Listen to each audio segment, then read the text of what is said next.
Hello and welcome to Commodity Champions, your weekly dose of what's brewing in that space. And I'm Anisha Gupta. And today we're discussing the agriculture sector. Although it was the only industry to post positive growth in the GDP data for the June quarter, the rapid spread of the coronavirus in rural areas and declining prices are weighing on the sector's future prospects. A good harvest, plentiful rainfall and a lid on the inflation may be helping the sector, but the low prices for farmers continue to be a concern. Remember, the agriculture sector accounts for 15% of the economy, and with India fast becoming a global hotspot for coronavirus, the outlook for the segment is quite uncertain. Joining us now to discuss this and more is NABARD Chairman G.R. Chintala. Thank you for joining, Mr. Chintala. We have seen COVID actually change the way we do business. That has been true for various sectors. How much has NABARD been able to disperse during this time? How would you look at the agri sector going forward from here? I can say that during the COVID time, everyone has been crippled, but at the same time, institutions have shown their resilience. And now NABARD is no exception to show the resilience. And during this past 4 months, during the COVID time, we have disbursed close to around 99,500 crores. And in case if I take the count from 1st March, that is maybe the first time when the COVID attacks started coming, we have disbursed close to around 1,45,000 crores across various sectors. So in that way, even despite having the COVID, we are doing our business as usual. And I can say we are doing even little better than what we had done in the previous years. Okay, congratulations on that. Mr. Chintala, in agriculture, for a long time now, we have been trying to get rid of the middlemen for the longest time, actually. Now, since everything is going online and new measures have been put in, would you say that this is a win-win situation for farmers and producers? Yeah, now 2 or 3 things that have happened during this COVID time. The COVID time is bad for the whole world and also maybe the Indian economy also. But at the same time, the government of India has moved with such kind of a speed. They have reformed the 3 of the obnoxious kind of things which were hampering that entire agricultural marketing, procurement and other maybe essential services one. So the moment those things were happened, immediately the entire markets were opened up. Farmers were also now upbeat about this one. And here one good thing that had happened is, for the past few years, we are experimenting with the farmers producers organizations. That is, collectives can come into the picture so that the small and marginal farmers can save their cost of cultivation and also they have a higher bargaining ability. So now when we were looking into these FPOs for the past 4, 5 years, so many things, positive things we are able to look at, but the COVID time had proved that the FPOs have come off the edge and they are able to meet the requirements of everyone when the entire country was in lockdown. And at the same time now, beyond this COVID, I'll say that this is a new paradigm shift is happening in the Indian agriculture. Now all the small farmers who are otherwise not in a position to invest so much in their farms, they can have this kind of a collectivization where collective implements can be done, collective inputs can be procured, and at the same time, they can aggregate their produce so that the major buyers or maybe the processors can come to them and give a higher price. So in that way, we have already seen that how the FPOs are benefiting the farmers. And this 10,000 new FPOs announced by Government of India during this COVID period is going to be a game changer for this entire country, particularly for the farming sector. Okay. And also, how do you look at the assistance to the macro food processing units at the local levels? Because there are reports on how you're partnering with most commercial banks to do that. So where does that stand right now?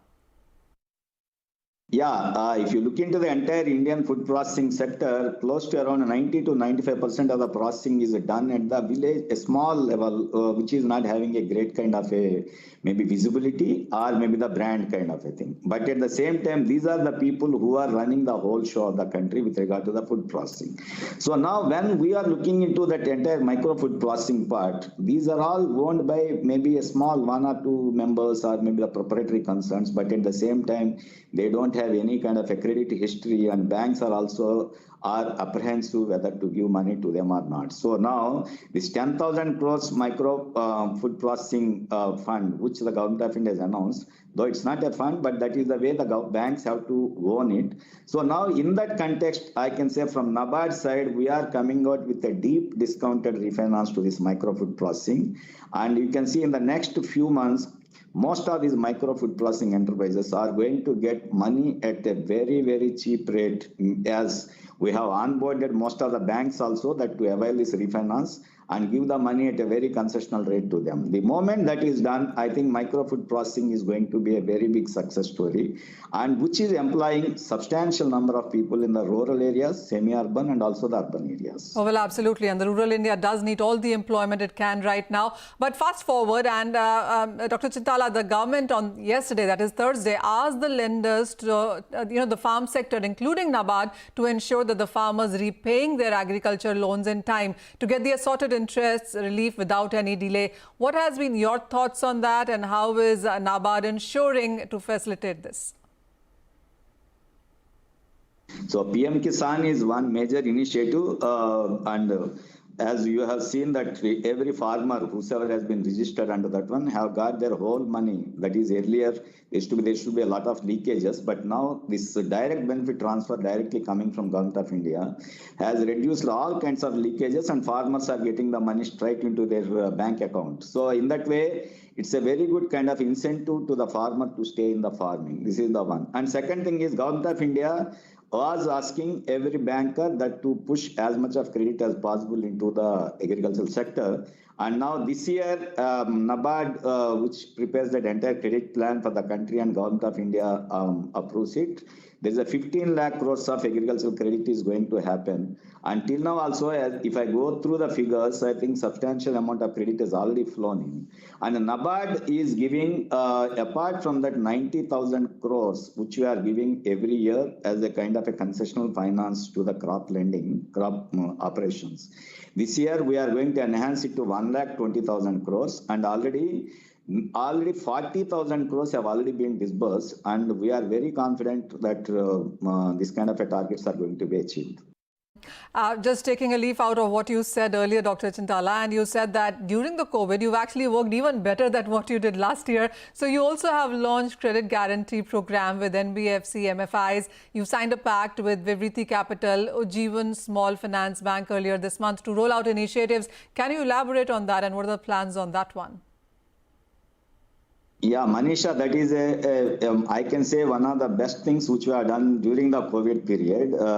As we have seen that there are so many MFIs earlier were there, and they all became maybe small finance banks, and they left a space which is a void right now. So now many small MFIs have come into being, and the small MFIs have got a maybe AUM size of 10 crores to maybe 500 crores. So in that way that they don't have much of a credit rating, and the lenders are wary of giving money to them. So when we are looking into this issue, we thought that the last mile connectivity is done by these MFIs, and these are the people who are giving credit as and when the people want, though it may be a little higher cost, but at the same time, at that particular moment, cost is immaterial, but the money has to be reached. So in that way that these MFIs are doing a great service. So we thought that we will go for credit enhancement of these MFIs so that they will be eligible to get money from the mainstream lenders. So now our partnership, the Vivriti Capital and also the Northern Arc, which we have given, maybe we have put 100 crores each with them,